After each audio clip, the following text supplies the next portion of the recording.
All right, thanks everyone for joining. We're excited to be talking about high performance computing today and cybersecurity, two really important topics that are transforming in good and bad ways. I'd say in cybersecurity, this past few weeks has been interesting, eye-opening for all of us. As he said, I'm John Lynn, the founder, chief editor at Healthcare IT Today. Excited to be moderating this panel.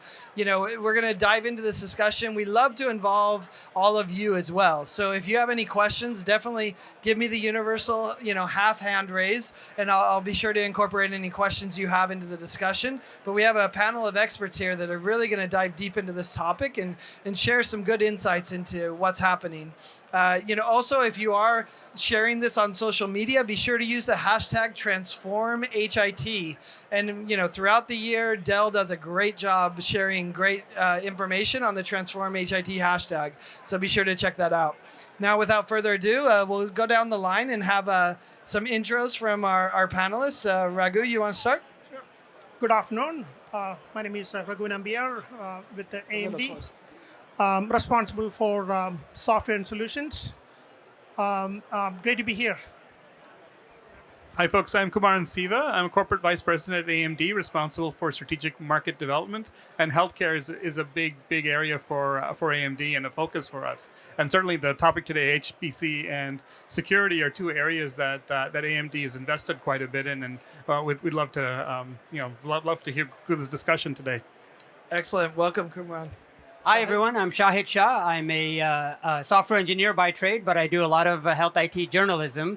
So I'm looking forward to answering questions here. And we have some open chairs here if you guys want to join. And remember, if you stay through the whole thing, that Lego set is very cool if you got kids. The best gift at a conference. Charisse? Hi, everybody. I'm Charisse Maynard. I am a health IT strategist by trade. I am the co-founder of Nostra Data Medical and also the founder of AskCharisse.tech. I write about this stuff. I love the business of healthcare, and I want to thank Dell and AMD for inviting me to participate today. Excellent. Charisse, you have the mic, so maybe you could kick us off talking about high-performance computing and how is it driving innovation in patient care? I mean, I know you have your own patient story too, but what is your perspective on how it's driving innovation? So I believe that high performance computing is really contributing to the space because of the ability for it to work with data completely fast and in real time. I think it's lending itself to areas like oncology, sickle cell research, biomedics, and that type of thing. So I really am happy that we have high performance computing. And when we get further into this, I'm going to tell you guys something a little saucy about it. Oh, a little teaser. It's like she's a media company or something. That's right. Shahid, what do you think? Yeah, so the two main things to think about with HPC in general is that pre-generative AI, HPC meant one thing, and that was numerical analysis, numerical computing.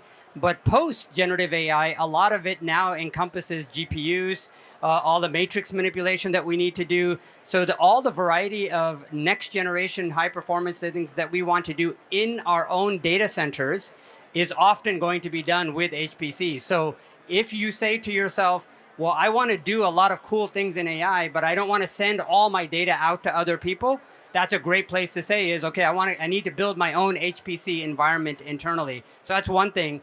The second thing with HPC is that there are a lot of, the idea of metaverse has gone kind of out of favor over the last year. But as soon as generative AI kind of comes back down to earth into reality, the idea of metaverse, the goggles, all of the glasses, the extra devices that we all want to use are going to need super, super high performance computing.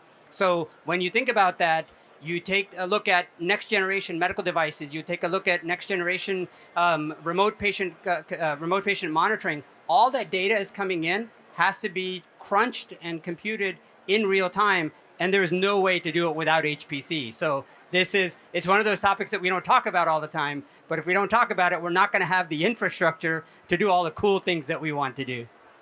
Thanks, Shad. Kumran? Yeah, no, that's great. Actually, that's very insightful. I mean, from my perspective and from what I've seen, it looks like the growth of personalized medicine is going to be a big trend going forward. And so the idea that you can bring HPC down and be able to do some of the analytics, some of the work that needs to be done in order to get the right results for personalized medicine, that's going to be huge. The other aspect of medicine that I think is really going to be exciting healthcare and HPC is really, as this generative AI starts to take place, whether you can scale to expand the scope of healthcare provision around the world. So, for example, there is a lack of all kinds of specialists in any given domain. If you go to China, if you go to India, they've gotten richer than they have healthier with respect to having these basic healthcare provisions. Generative AI has some huge benefits there, even here, but there for sure of being able to take on some of the basic healthcare things that we in the West take for granted. So do you think they're going to kind of leapfrog us, if you will? I mean, I think they did that in some ways with the internet in many places where they jumped straight to 5G and didn't build out their Wi-Fi networks. Do you think the same is going to happen with some of the AI in healthcare? I think there's more motivation there because of the fact that they are lacking some of these basic infrastructure, like from a medical healthcare standpoint. And the other piece of it for us that's a challenge, which you're going to bring up later, is the security element here. So the regime that we live in with respect to legality and liability is so extreme here that these black swan events that we're seeing, those are very consequential here. It may not be quite as consequential when you're trying to get basic healthcare needs in the first place. Yeah. So that, to your point, we'll probably see some aspect of move faster and fail faster than the safeguards that need to be put into place here. I mean, here I think cybersecurity and the next generation of healthcare are absolutely going to go hand in hand. There's no way to do one without the other, and so you might have that bottleneck or that limiting factor. Yeah, I mean, security doesn't matter when you're not getting any care. When the alternative is no care, then you're fine giving up your data to get some sort of care, even if it's from a bot. I want to add a couple of things on HPC and healthcare. HPC is all about solving really complex problems. If you look at the healthcare sector, HPC has brought several innovations and efficiencies. Go back a couple of years ago when we had to deal with the pandemic, right? The researchers and industry experts, along with the HPC community, came together to to control COVID. From a broader perspective, there are three areas that AMD is focusing, okay, in partnership with Dell, of course. First one is make simulations faster and less expensive. Okay, so we do a lot of performance benchmarking and characterization internally. Some of the known workloads in the HPC space, like AMD and GROMAX, we are able to demonstrate 3x performance versus our competition, 2x gen to gen. That's the first thing. Second one is the emergence of big data analytics, HPC plus big data analytics. That is another area that we are focusing from a investment perspective. I read this interesting data. In 2023, I think 100 plus zettabyte of data is created. Okay, out of that, 30% is generated by the healthcare industry. Not all the data is analyzed, but if you analyze, there are a lot of insights that can be driven. There are hardware and software technologies, but this community will have to come together. Third one is supercomputing. Okay, supercomputing is all about solving most important problems. We are really proud that we are powering the fastest supercomputer in the world, and also 121 supercomputers out of 500 are powered by AMD. So these are the three areas that we are looking at from an innovation perspective for HPC and healthcare. So I think it's interesting to talk about this infrastructure and all the data and all the processing power that's now available, which, interestingly enough, 3 to 5 years ago wasn't in the same way it is now. But what are the actual use cases you see in healthcare for using all of this computing power that's really going to make a difference? maybe you could start, Raghu? Sure. A couple of areas, right? I already talked about simulations, making simulations faster and cheaper. The other areas, Kumbaran already talked about personalized medicine. Third area is image processing. Okay, this is a big challenge. Storing a large amount of images and processing it in a real time. You want to? Yeah, Yeah, come no, I on. think, What would I think you you add? hit it on the head. I like your comment about the pandemic. Like you can just if you can play it the thought experiment. What would a pandemic look like today with what we've learned, the technologies we've developed, and the compute power that's there, right? What's your answer to that? That's a good I question. would actually say it's going to be very different. Like it's not going to be a pandemic.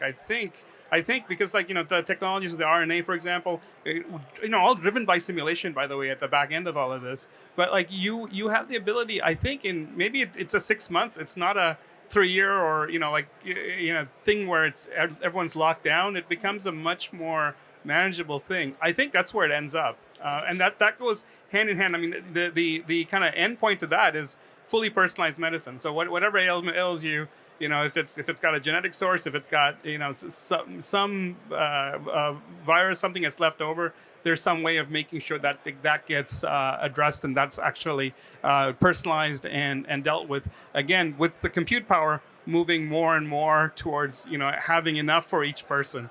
To be able to, you can think about it in terms of the cycles you need per human, right, to actually be able to do something like that. I mean, I think that's the trend line. And Sean, maybe you could chime in about, is this going to be available for organizations of every size, or is this the rich getting richer? How should the different organizations be approaching this? Yeah, two main things to think about. Number one is that every time you hear someone talk about AI or advanced use cases, if you don't have the infrastructure built out, that's just a pipe dream for you, right? So number one, start to think to yourself, what are the advances that I want to take advantage of? And then say, do I have that compute now?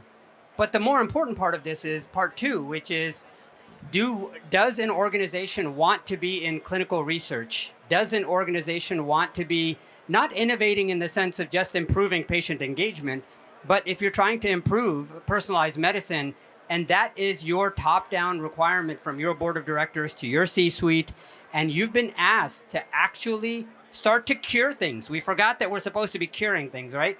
If you've been asked to actually take care of specific specialties and specific areas of medicine, you can't do that without the kinds of simulators and the kinds of information processing systems that we have in many, many other industries. Like, for example, autonomous vehicles today do not get built and then put out on the road without millions of hours of simulation. But even right now, if you think about drugs, they go from animals all the way to humans without significant simulation. That's bad. That's because we in the medical community believe that biology cannot be simulated. That chemistry cannot be simulated. Nothing is farther from the truth, right? You got protein folding capabilities today that we didn't have 10 years ago. But all of that requires you to have your own hardware or access to HPC. And so one of the areas that we've been almost criminally negligent on is the idea that we will put things onto a human being, we'll touch a body without simulating it. And I mean, imagine whether it's Boeing or Airbus releasing an aircraft and not having millions of hours of simulations on it.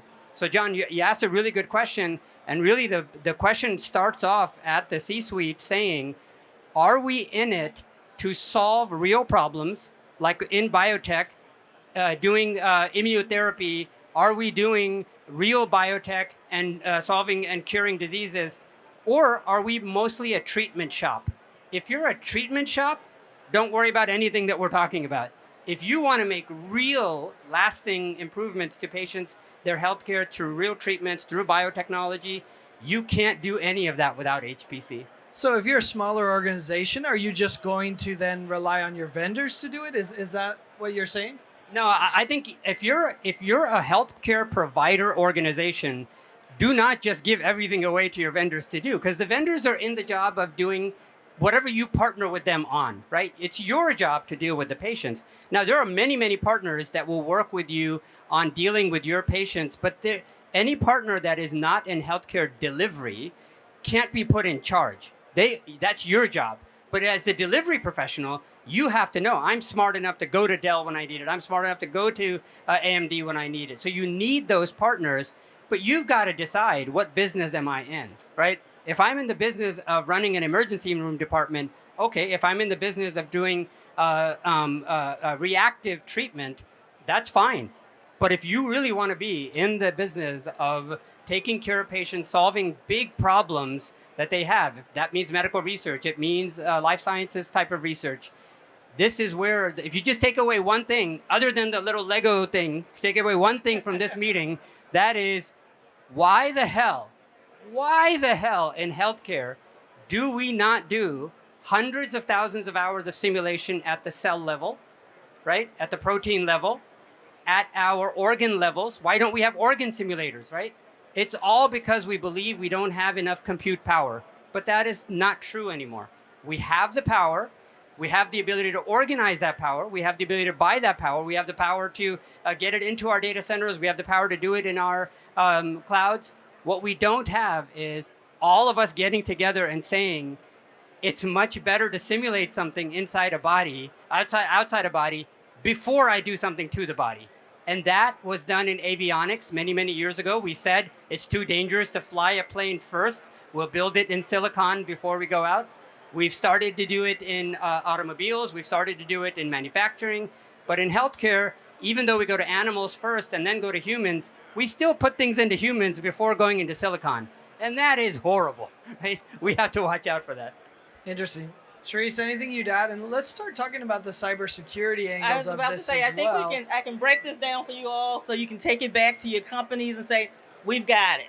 So the thing about HPC is that it does three things that we needed to do, right? It's fast, it's efficient, and it is a cost savings when it comes to dealing with our data and the different segments. If you think about like gene sequencing and that type of thing, it makes everything fast, efficient, and it's at a significant cost savings. Why do I say that? Because when you're explaining this to the multiple stakeholders you have to deal with, you want to hit them with the why. The why informs the buy. If you want to sell this to patients, you got to tell them why they need it. If you're going to sell it to stakeholders within the organization, you need to tell them why you need it. Now, the one thing that HPC doesn't do, it doesn't get along well with security, right? So when it comes to cybersecurity, I explain it to CEOs like I'm going to explain it to you now. Come here. Listen, cybersecurity and HPC, it is like good sex. Everybody needs a safe word, but you don't want it to ruin the experience. So when you sit down to design these programs and these systems, that's what you're going to think about first. Why should this be done?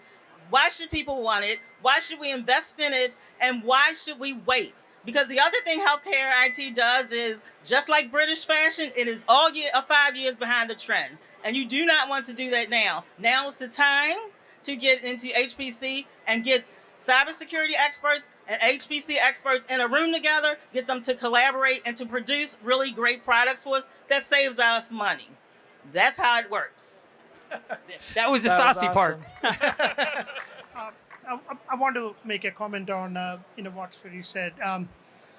In 2022, the number of ransomware attacks was reduced significantly. I think reduced by 30%. But ransomware in the healthcare space increased by more than 300%. Okay, the root cause is a lot of the providers were running old legacy hardware and old operating systems and applications.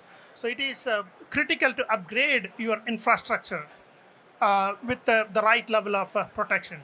Of course, I agree with whatever you said in terms of the need for investments in cybersecurity. Kumar? I want to agree with also what Shahid said. This is absolutely true. There are like millions and millions of simulation hours for paint drying on cars. right? Because the auto manufacturers want to make sure that the paint job is exactly done right. So they simulate the hell out of it even before they put, not just the mechanical systems and everything else. This is not happening at all in healthcare yet at the level it needs to. And that is probably a big shift that is coming, as time goes on. But of course, again, it is always limited by security, because healthcare is that sort of unique space where everyone really cares about the data and cares about the personality and the information that goes into it. But definitely, this is a space where the ecosystem, for mechanical systems is huge in terms of the number of software vendors doing HPC there. That hasn't evolved yet in healthcare, and that's something that is going to happen, that needs to happen. That's interesting that it hasn't happened in healthcare. What do you think's holding it back? Is it the complexity of healthcare? Or? I think it's a couple of things. It's complexity, it's regulation, it's security, it's paranoia, and then it's kind of what Raghu just said, right? Is a lot of systems, a lot of folks are in the business of dealing with it as an operational problem as opposed to an innovation problem, right? And that's sort of the mindset change that needs to happen across the space. Well, and there's been a bit of a mindset change for cybersecurity as well.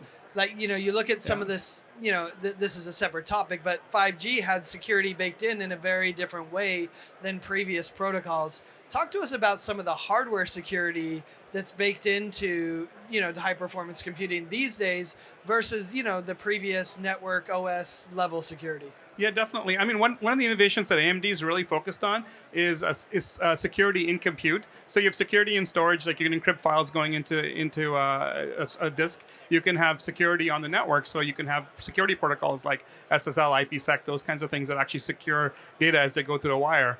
But what we've done is actually done security in compute. So very transparently to the application, we're able to enable, at the hypervisor level, confidential compute. So within cloud, multi-tenancy, you're able to do that, but also on-prem. And increasingly, we've had this discussion with healthcare CTOs where they tell us, like, if there is any option to turn on security, they will do it. Right? Because they're so worried about the black swan events that can potentially happen. So that's the technology that we have. It's called SAV, SMP. It allows encryption. Raghu can talk about it for days. I was going to say, Raghu. but it's this wonderful technology that is transparent to the user, has very low impact in terms of performance, but gives you that benefit of encryption in compute at the virtual machine level. So even like the hypervisor can't see, get a little bit in the weeds here, but the hypervisor can't see the application, and the application is completely siloed and encrypted as it's executing. Raghu, let's get nerdy a little bit. Yeah, Give us a little tech. Actually, Kumaran covered it really well. There are two technologies, SEV and the SME. First technology is basically encrypting the memory while in use. Second one is cryptographically isolating virtual machine from virtual machine and virtual machine from hypervisor. Enabling confidential computing. That is the industry term for these aspects. Yeah, and as Kumaran said, right, the encryption is done at the hardware level, so there is no impact on performance. And other thing is, here we are encrypting the whole system memory in case one, or the virtual machine from virtual machine. So you really don't have to re-architect your application. You don't have to recompile, right? You run your application the way you have been running. So that is the beauty of these two technologies that we just discussed. Awesome. Shahid, maybe let's shift gears a little bit. Kumaran's mentioned these black swan events. We don't need to mention the changes that have happened in healthcare or security. No, but I mean, talk about that, the big, massive breach that's impacted the revenue cycle of so many healthcare organizations. We don't need to address the specific incident, but what should we be taking from that? As one vendor I was talking to is like, hey, we shouldn't hammer them. This could happen to anyone. So it's not could. It will absolutely happen to multiple people, because we have one main problem in healthcare from a cybersecurity perspective is we conflate the idea of being compliant with being secure, right? You can be compliant and insecure. You can be secure and non-compliant, and you can be both simultaneously. But when you conflate the idea that I'm, quote, HIPAA compliant, like that's the stupidest statement in the world. What does that mean? HIPAA compliant. Like, or I'm SOC 2. I am high trust. I am FedRAMP. All that is complete baloney, right? Why? Why is it baloney? Because if your attestations, this is what happens in every breach. There is a set of attestations that we say, is memory encrypted? Yes. Is disk encrypted? Yes. Did you rotate your passwords on all of your medical devices? No. Right? So who verifies that? Typically that is done with human attestation once every 2 or 3 years. And so you have roughly, let's say you take the highest level of compliance, that's about 500, 600 controls, FedRAMP, high trust, these have 500 controls. If the controls that you are verifying in your cybersecurity environments are being attested to by human beings, we are all going to have breaches on a regular basis. We are all going to have ransomware on a regular basis. The only way out is that every one of your compliance regimes must be using machine attestations. Machines have to watch other machines to make sure that the humans are not doing things that we do all the time, which is dumb stuff. All of us, every one of us, the best technician in the world is going to do something stupid tomorrow morning, and the person with the least amount of technology knowledge is going to do something stupid tomorrow morning. The only way this works is go back to your offices, go back to your provider organizations and see, do we conflate security with compliance? And if so, we've already got the gun pointed at our foot. The trigger is half cocked. That's it, right? It's just a matter of when somebody flaps by and we shoot our foot off. That's what's going to happen. None of us are secure here, right? It doesn't matter how much stuff we tell you here about hardware. The vast majority of cybersecurity problems occur with humans in the loop. It's another area where high-performance computing, right? I mean, they had me at hello because if you've got memory isolation, you've got CPU isolation, you've got multiple cloud application isolation, that is super nice. But then we need to be able to build into that environment the ability for machines to check each other and alert the humans to say, you know what? Here are the 400 controls we're supposed to be following. 22 controls are missing from this machine. We need that in hardware, gentlemen. We need that inside the hardware to tell us the controls that you think you're compliant to are absolutely not. And so fundamentally, we're all hosed, right? I mean, ain't nobody here. It doesn't matter who you are. None of us are secure because we rely on human attestation. The only way out is machines, and we don't have it yet. Well, and I mean, I think that's exactly the point I was thinking, is that without machines, you can't do that. Like, a human can't do the scale of attacks and the number of vectors that are being done by the criminals. So, you know, it's interesting. You have to apply the machine, and you need all that compute power to do that, which, interesting enough, even a few years ago, we probably didn't have the compute power to have the machines watch it. Charisse, any other saucy takes on, this security, the incidents that have happened and what that means for healthcare?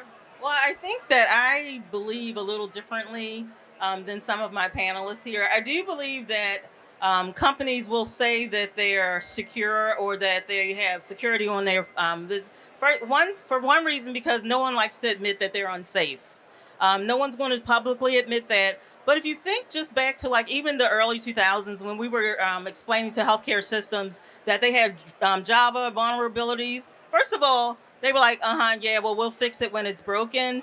But what they didn't say is, we don't know what that is, right? And I do think we're still in a period, we're in that era where we're still not admitting that they don't know what it is. And so I don't see a lot of chief security officers and CIOs working together. So you don't know what you don't know. And if an organization does not know, they don't know how to fix it. So I think there's a lot of naivete still out there. I think that security is definitely something that should be a focus, not a subtext for organizations. And to a great degree, it is still a subtext because they don't understand it. And you have to, for most organizations, put the value on that. I always say, when I talk to a CEO, I'm like, this is what this is going to cost you if you have an issue. And then my second statement is, you are going to have an issue. So I think it's very important to recognize that they don't know everything. And from a PR standpoint, they can't admit it. So you have to direct and coach. I always say coach CEOs like you're coaching a baseball team. Here's the strategy. Here's going to work for you and make you hit this home run, and everybody's going to think you're great. If you don't do it this way, you're going to run into problems you didn't even see coming. And that's the way I like to look at it. That's nice. Well, let's shift gears a little. I mean, from that really motivating, exciting, uplifting conversation about security, but maybe Kumaran, you could go talk to us about how to manage all this infrastructure, right? All this HPC infrastructure. How can we simplify it, right? I mean, we all know we need it. We're overwhelmed with data and how to get insights. But I look at the infrastructure that's rolling out. Some are just saying put it in the cloud. I don't want to deal with it. But how can we simplify how we're approaching the infrastructure? Yeah, definitely. That's a really good insight and comment. In the management of this infrastructure, as you try to do these different things and make your infrastructure or make your existing services more secure, and then also look to providing more services HPC, the management of this infrastructure becomes kind of complex and I think to your point, at some level you need machines to take care of the machines, right? And so that is probably going to be the long-term trend.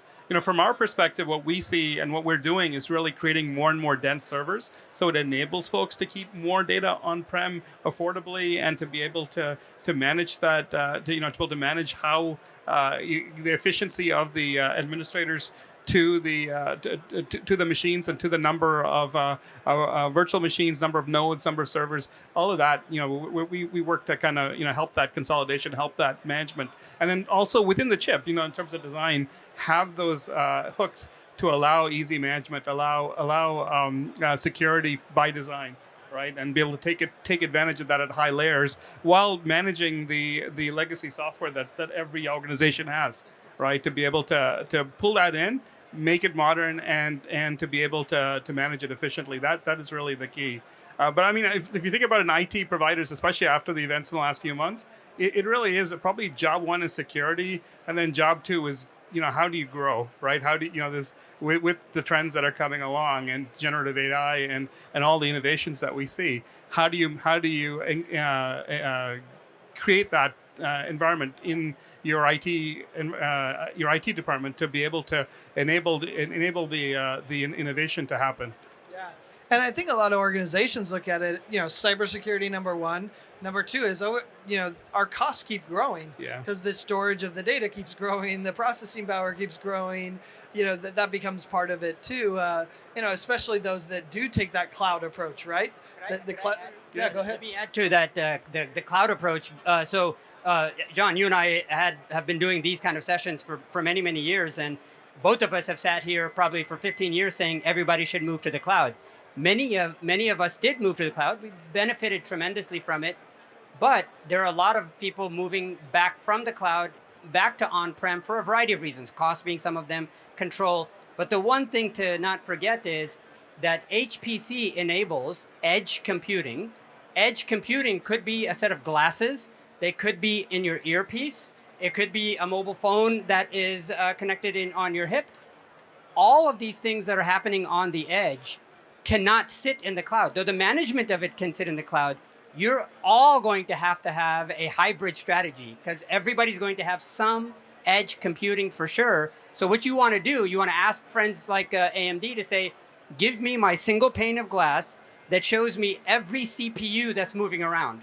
Give me my management systems, already Dell and Dell servers, Dell PCs, all of them already have the management capabilities on each of their hardware, but often we on the IT side don't turn those on. We don't turn on the idea that these devices can be self-managed. The other thing we don't do is we don't take advantage of the management layers at the multi-device network pieces. So you have a rack of servers. Those servers should know, based on server number 7, who's the server above it and who's the server below it. All of this stuff has been built into these systems, like from Dell, for like 20 years. How many of us turn them on? How many of us actually put those into our single panes of glass? How many of us register those into our cybersecurity systems? How many of us integrate that observability into our compliance systems? That's where we are suffering. It's not for the lack of features or functions in our systems. It's that we don't realize that if we're not using the management capabilities with a single pane of glass, with the ability to connect all of these things up with the features and functions that are already there, then we're just ceding ground to the hackers. Because you know what the hackers are doing? They just find one entry point. They know how to use MIBs, all right? Everybody knows if you're running these, you've got MIBs already sitting on these machines. They'll just query the MIBs. Well, how come we're not querying the MIBs, right? To tell us where our endpoints are. And so we've got to figure out, there's almost everybody here at this conference is talking about AI, but we keep forgetting we got a shitload of infrastructure that we don't know what it's doing. We don't know where it's being used, by whom. We've not done technology modernization for many years now because of COVID. No shame or foul there.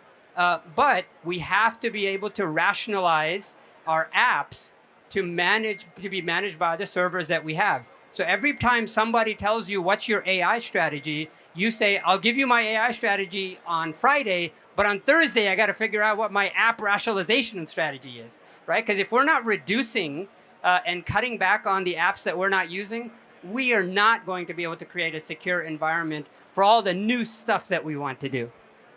Thanks. Sharice, go. And wouldn't that speak to overall governance strategy, right? So if you look at the multi-layers of organizations, you think about governance over data, over the machines we're using. And one of the points that was made is these attestations we do, human, which is another reason a lot of the overseeing organizations and the like also give us that flexibility to self-attest, right? Oh, are you secure? Are you putting these things in place? You just check a box. But we can no longer do that. We need machines to say, no, you need to check this. No, you have a vulnerability here. Every time I talk to someone and say, hey, is this secure? And they say yes, I say, hold my coffee. I'm going to show you something. So it's one thing to think you're secure and to attest to that. It's another thing to be able to, as we say, show and prove. If you can prove it, and I guarantee you, a lot of organizations out here can't prove it, but they will attest to it. I think that goes a long way to saying, hey, we need an actual governance strategy for all of what we're doing to secure everything and to make sure we're using HPC properly. So let's look a little forward over the next 3 to 5 years and maybe go down the line 1 minute each as we kind of wrap up this discussion. What do you see in the next 3 to 5 years, and how will demand for HPC grow, and what should healthcare leaders be doing to prepare for this? The demand is going to grow for multiple reasons. One is there will be newer and newer use cases. Okay. Second one is the points made here. There are a lot of challenges about infrastructure management. Okay, the management done by humans up to an extent, but looks like there is a significant play for AI to manage the infrastructure and some of the compliance and attestation. The other thing is, this is the most important vertical, healthcare. Okay, so the industry and research community will have to come together to address some of the top challenges that we discussed today. Kumran? Yeah, I love when you think about these things. You also want to think about, if you go back 3 to 5 years, how the world has changed, right? And were you able to 3 or 5 years predict some of the things that have happened since, right? And some of the capabilities, technologies. I'd argue not. There's so many things that have happened. So going out 5 years is kind of like beyond really the edge of predictability. But just as a general matter, I definitely see. I think we're on the precipice of. So let's call it IT 2.0 or whatever, 4.0, whatever it is, the next big shift for healthcare IT. I think you have had really good systems to manage billing, to manage patient records, the electronic health records. All of that's been done really well. The next level is now kind of how do you bring some of these high performance computing elements to it, the personalization, medicine, all of that, the newest technologies that are being developed in laboratories as they start to come and get deployed to patients. All right, and then as you talked about, when's the next pandemic? Well, it's got to, there's got to be a lot of thought now on how you cure some of these larger, endemic issues that are in the world today. That I think is going to be one of the exciting parts of healthcare going forward. Generative AI is going to be a big part of it too. Absolutely. Great. Shahid? So when you're predicting, the one of the things that I remember that Jeff Bezos taught about innovation is the best innovators don't worry too much about what might happen 3 to 5 years from now, but what will not change, right? So you think about and say, what are we doing today that is absolutely not going to change in 5 years, whether that's patient care, keeping your margins up, et cetera. But since John knows I put my foot in my mouth all the time, I'm going to make some predictions. So one is we've now gone in the last 2 years from negative probably 1.5% margins in most hospitals back up to 2 to 2.5% margins, which is fantastic, right? Operating margins have been negative for some time. When those margins were negative, we were still investing in lots of startups in a zero interest rate environment. Since those are now gone, what will likely happen is we're going to double down on the lines of business that we are in now. So number one, you'll start to see that if you are really, really good at surgery, you're going to start spending more and more money on the surgical tools that you need, and et cetera. Or you'll start opening surgery centers. So that's one area to say is, if margins are going up, can we use those margins now to invest in service lines that we're already good at? And what we should do as technicians is go to our bosses and say, what are the service lines that we are going to focus on? Because the focus on margins and service lines is what's going to let everybody invest in the technology. Number two is that as we start to see the slight benefits of AI, we're going to see lots and lots of problems associated with it later this year, early next year. But there was a good statement yesterday made at the AI conference. One of the doctors is now teaching his residents one key lesson, and that is be comfortable with being uncomfortable. Now he's teaching that to his residents, which means that those residents are going to be docs soon. What does that mean? It means whatever the hell we think we know, we don't actually know it, right? So if we don't actually know it, what do? There's a wait and see attitude, or you can say, look, I don't know, I'm going to be uncomfortable, so I'm going to get started. That's where you need high performance computing. You need to get to the edge because all of those devices are coming in. So we're all going to just get more comfortable with being uncomfortable. And the third thing is, just if you start to think about where our kids are going to be going to get their healthcare from, whether that's a Walgreens or CVS or Amazon, the shift that we're going to see in providers, number one, being scared out of their minds and doing reactive things when Walgreens comes to town or CVS comes to town or when Amazon comes to town. We're going to see a shift in where they're going to focus. So they're going to take the low end and hand it over to the retail establishments, picking up the high end, which is all the surgery, going and doubling down into academic medical centers, into medical research, clinical trials. Those subject areas are going to become more and more important to hospitals, which are not quite as important today. All of those beg and demand for edge computing, high performance computing, moving back from the cloud where necessary so you have more control. But all of us have to remember that we're moving from a ZIRP environment where we had zero interest rates to an environment where money is even worse to get than it was in 2010 and 2011. Our investments are not going to be that easily coming into these tech areas, so we have to be reactive to that. Charisse, final words? Well, I would offer finally that if you want to know what healthcare is going to be doing with HPC in 5 years, look at what all the other industries are doing with it now, because that's the model we usually follow. 5 years, we all of a sudden get it, and we'll start using it. So I think when you think about like precision medicine, we'll see a lot of things being done there. And 100%, you can mark my words, I'm never wrong, surgery is going to do crazy things with HPC in the next 18 months. That's on money. So I think we'll see that. And I think we'll see rapid adoption. But where we fall short right now and what we need to get right is the ethics around AI, the ethics around large language models, and the ethics around how we use the data we're using right now. So I would leave it there. That's a lot to chew on. Well, we appreciate each of you for sharing your insights and perspectives. Appreciate all of you to coming and listening and being part of the discussion. And to Dell Technologies and AMD, we sincerely appreciate you hosting this important discussion. I think the panelists will be here for a little bit if you want to come say hi, but let's give them all a round of applause.